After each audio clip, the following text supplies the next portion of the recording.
وَيَأْمُرُونَ بِالْمَعْرُوفِ اور حکم دے دین کے کام کرنے کا، وَيَنْهَوْنَ عَنِ الْمُنْكَرِ اور منع کرے بے دینی کے کاموں سے۔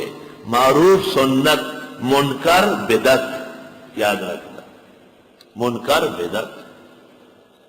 شوال کے 6 روزے امام مالک فرماتے ہیں، موطا امام مالک صفحہ 456، ما رأیت احدا صام هذا الصوم، میں نے مکہ اور مدینے میں 100 ہجری تک مسلمانوں کو یہ روزہ رکھتے ہوئے نہیں دیکھا۔ میں علماء کو وصیت کرتا ہوں امت کو بدعات سے منع کرے۔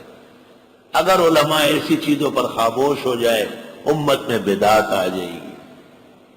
شوال کے 6 روزے امام ابو حنیفہ رحمۃ اللہ علیہ اور امام مالک دونوں نے شوال کے 6 روزوں کی حدیث کو منکر کہا ہے، منکر۔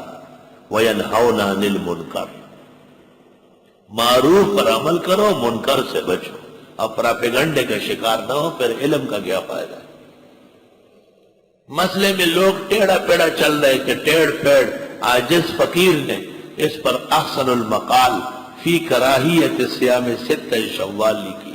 محقق الاسر نے دعاؤں کا خط بھیجا، محدث سرحد مولانا حسن جان نے تائید کی، استاذ العرب والعجم سابق شیخ التفسیر جامعہ عربیہ سنلوب مولانا شیر علی شاہ نے اس کی تائید کی، مخدوم محترم مولانا قاری مفتاح اللہ نے تائید کی، اور فقیہ حاضر الامہ مولانا مفتی نظام الدین شہید نے اس پر تقریر لکھی، وَمَاذَا بَعْدَ الْحَقِّ إِلَّا الضَّلَالُ۔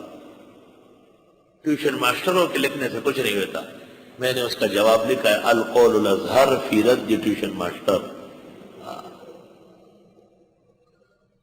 ہر رسیلہ نہیں ہے، وہ جو کتاب تھی وہ کام کر گئی الحمدللہ، اہل علم آگاہ ہو گئے۔ 600 کے قریب اقوال جمع کیے کہ شوال کے 6 روزے الگ تحقیق مذہب حنفی میں ناجائز ہے اور نہیں رکھنا چاہیے۔